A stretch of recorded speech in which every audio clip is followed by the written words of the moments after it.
Praise lord. ప్రభువును రక్షకుడైన యేసుక్రీస్తు పరిశుద్ధ నామమునకు మహిమ కలుగునుగాక.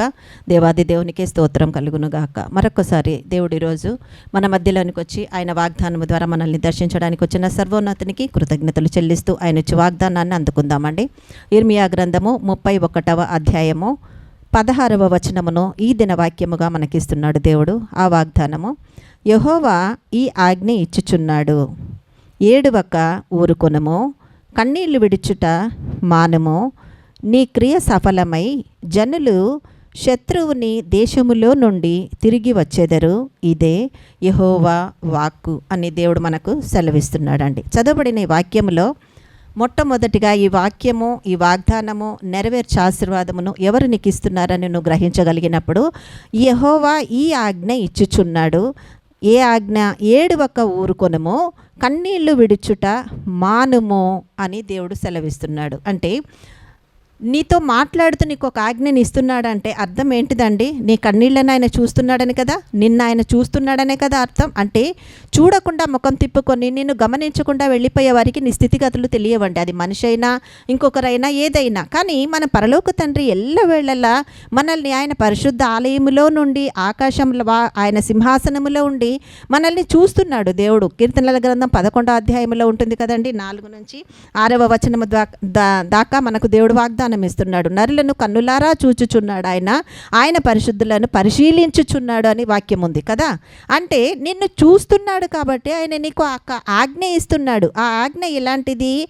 ఏడువక ఊరుకొనుము, కన్నీళ్లు విడుచుట మానము. అంటే నువ్వు ఏడవకుండా సైలెంట్గా ఉండు. రెండవది, కన్నీళ్లు కారుస్తున్నావు చూడు, అది మానుకో అని దేవుడు సెలవిస్తున్నాడు. ఇంతకీ మాట ఇజ్రాయేల్ ప్రజలతో దేవుడు మాట్లాడుతూ వాళ్ళను బట్టి సెలవిస్తున్న ఈ మాట ఈరోజు నీ దాకా దేవుడు తీసుకొచ్చి నీతో మాట్లాడుతున్నాడు.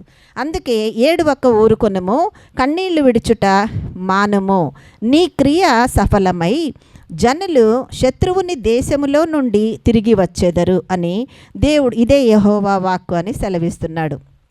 అంటే కన్నీళ్లు విడుచుట మానుము అని. తర్వాత నీ క్రియ సఫలమై, నీ క్రియ అంటే ఏ క్రియను గురించి చెప్తున్నాడు? నువ్వున్న పరిస్థితులలో నీ కష్ట నష్టంలను నువ్వు జ్ఞాపకం చేసుకుంటూ మనుషులతో పంచుకున్నా కూడా దేవుని దగ్గరకు వచ్చి మళ్ళీ ఆయన దగ్గర మొర్ర పెట్టుకుంటూ ఆయన ముందు కన్నీళ్లు కారుస్తూ అంగలార్చుచు గుండెలు బాదుకుంటూ బట్టలు చింపుకుంటూ హృదయాన్ని చింపుకుంటూ ఆయన ముందు నువ్వు ప్రార్థన చేస్తున్నావే, ఆ క్రియ సఫలమై అని అంటున్నాడండి. ఎందుకంటే నిన్ను చూస్తున్న వారికి నీ స్థితి అర్థమవుతుందండి. నీ స్థితి అర్థమైన వారే నీకు ఏదైనా చేయగలరండి. ఏదైనా చేయగలిగిన సామర్థ్యము కలిగిన వారే నీ ఎదుటకు వచ్చి నీతో మాట్లాడి బలపరచగలరు.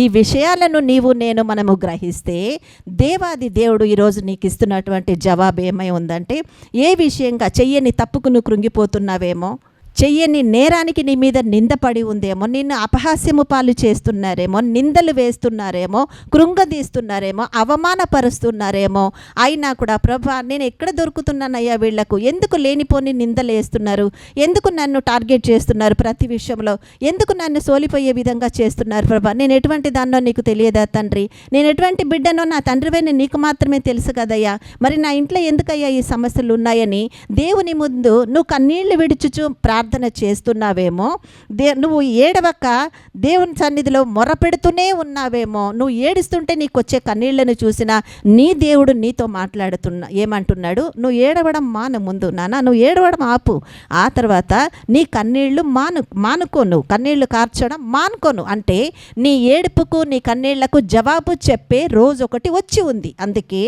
నీ క్రియ సఫలమై జనులు శత్రువుని దేశములో నుండి తిరిగి వచ్చేదరు. అంటే ఇంతవరకు ఏది లేదు నీ దగ్గర అని, ఏదైతే వాళ్ళు చూడదగినది నీ యొద్ద లేదు అని అనుకుంటూ నిన్ను దూరం పెట్టి ఉన్నారేమో, వాళ్ళ స్థాయికి నువ్వు లేవనో, లేక వాళ్ళ స్టేటస్కు తగ్గట్టుగా నువ్వు వాళ్ళ దగ్గర లేవనో, లేక వాళ్ళ ఆలోచనలకు తగిన విధముగా వాళ్ళతో నువ్వు కలవలేవనో, ఏదైనా విషయంలో నిన్ను దూరం పెట్టి ఉన్నారేమో. అందుకు దేవుడు ఈరోజు నీతో మాట్లాడుతున్నాడు.